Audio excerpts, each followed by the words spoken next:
Bismillahirrahmanirrahim.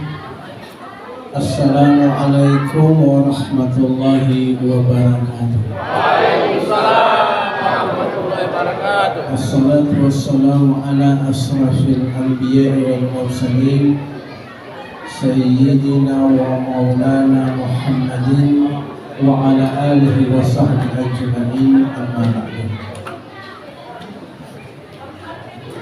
Bapak Imam yang dirahmati Allah Subhanahu wa taala beserta staf syarah, pimpinan Majelis Hadiyun Nabi wal Ikram Bapak Ja'far Alwi As-Shaqaf, para habaib yang sempat hadir pada malam hari ini, hadirin wal hadirat yang saya tidak bisa sebut satu persatu, yang sama-sama dimuliakan Allah Subhanahu wa taala. Alhamdulillah, di malam hari ini marilah kita sama-sama bermunajat kepada Allah Subhanahu wa taala. Mudah-mudahan setiap langkah kaki kita dihitung satu kebaikan oleh Allah Subhanahu wa taala. Dan mudah-mudahan langkah kaki kita pada malam hari ini bisa menjadi bekal kita dalam menuju perjalanan panjang ke hadirat Allah Subhanahu wa taala. Shalawat dan taslim kepada junjungan tercinta Al-Mustafa Muhammad sallallahu alaihi wasallam yang telah rela merintis perjuangan Islam, menegakkan obor Islam di atas titian terusan jahiliyah, yang semakin jauh jarak kita dengannya, maka semakin tertanam kerinduan itu padanya. Ya Rasulullah, kami rindu kepadamu. Ya Rasulullah, engkaulah bapa rohani kami. Ya Rasulullah, engkaulah guru rohani kami. Kami rindu kepadamu. Mudah-mudahan dengan kecintaan kami pada malam hari ini bisa menemanimu di surga Allah Subhanahu wa taala. Ma'asyiral hadirin yang dimuliakan Allah Subhanahu wa taala, kalau beta hitung-hitung mungkin ini yang ke-18 kali beta berdiri menyampaikan Maulid Nabi Muhammad sallallahu alaihi wasallam. Makanya kita bilang kita percakapan ini berseri. Tadi ini atau dari kaki air kita belum mandi, kita pemuka ini masih rasa-rasa bakaran. Tadi malam itu sampai jam 2 baru pulang. Jadi biar metro aku kita tak pusing lagi tidur saya.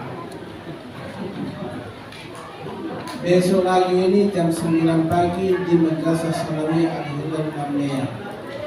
Hari Jumat lagi itu di TPQ Mutmainnah. Kalau kita selalu mengungkap kehidupan Nabi tidak pernah akan habis dalam sejarah.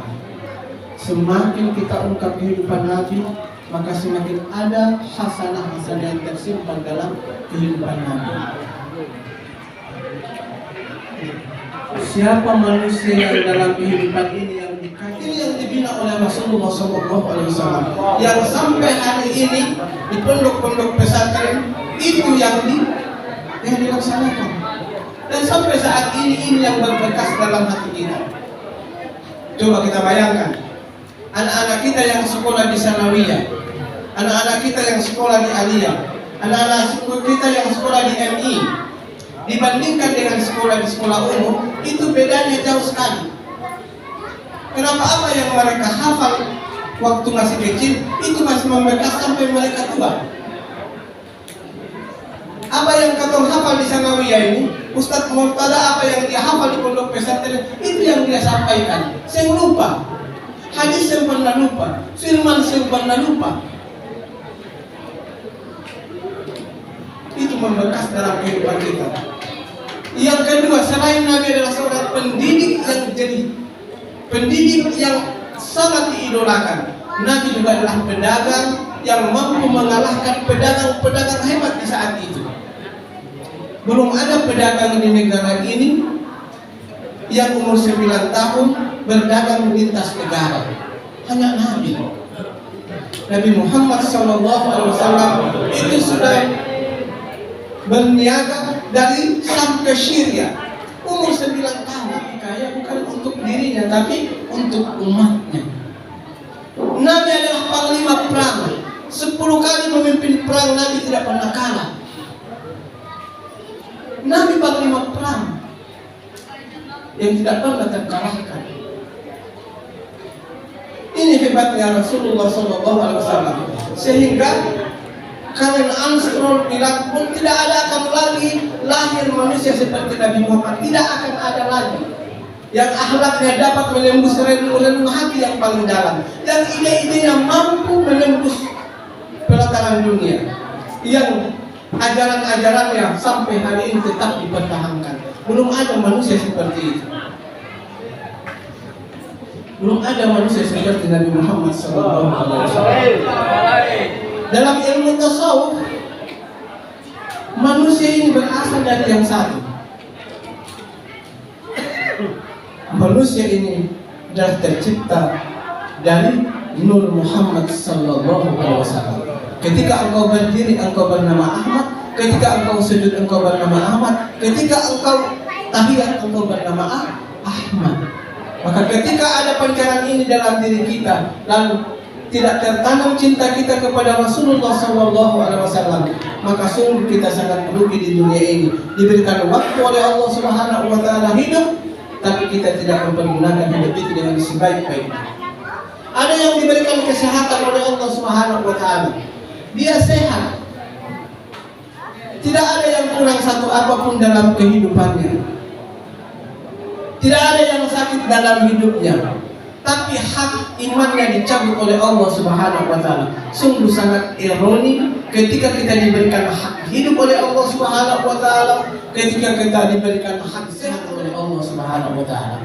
Tapi yang hadir di dalam masjid ini diberikan hak iman oleh Allah Subhanahu Wa Taala, diberikan hak kekuatan oleh Allah Subhanahu Wa Taala, diberikan hak kesehatan oleh Allah Subhanahu Wa Taala, tapi hak iman kita tidak dicabut oleh Allah Subhanahu Wa Taala. Mudah-mudahan apa yang kita laksanakan pada malam hari ini yang tercatat menjadi bekal kita dalam perjalanan panjang menuju kehadiran Allah Subhanahu wa Ta'ala.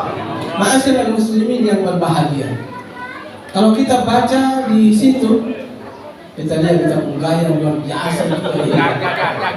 Kaabah yang laki-laki ini sebenarnya meneladani budi pekerti dan akhlak Nabi Muhammad Sallallahu Alaihi Wasallam sebagai bekal diri dalam perjalanan hidup. Apa artinya hidup ini? Kalau satu pun kehidupan Nabi tidak ada kita tanamkan dalam kehidupan kita. Apa artinya hidup ini? Kalau satu pun kehidupan Nabi tidak ada kita tanamkan dalam kehidupan kita berumah tangga. Oleh sebab itu, di mana-mana saya berpesan, pulang dari sini cari akhlak Nabi, cari cara hidup Nabi, lalu kita terapkan dalam kehidupan kita. Satu saja menurut ulama, satu saja, jangan banyak. Apakah cara Nabi berpakaian? Apakah cara Nabi minum? Apakah cara Nabi makan? Apakah cara Nabi bergaul? Apakah cara Nabi menyapa teman-temannya? Satu saja, jangan banyak. Karena kalau banyak kita tidak akan mampu, satu saja. Tapi satu itu kalau kita amalkan, insya Allah itu yang akan menjadi bekal kita menuju kehadirat Allah Subhanahu wa Ta'ala. Jadi itu bekal yang paling utama dan utama dalam hidup ini, menjalani kehidupan ini. Dan besok itu lebih menarik lagi. Kenapa? Karena ada satu judul buku, yaitu Muhammad beraudiensi dengan Tuhan. Itu kahaba sekali. Kalau sedatang itu pasti rugi. Demikian dapat kita sampaikan. Wallahul musta'an, wallahul muwafiq ila aqwamit thariq. Wassalamualaikum warahmatullahi wabarakatuh.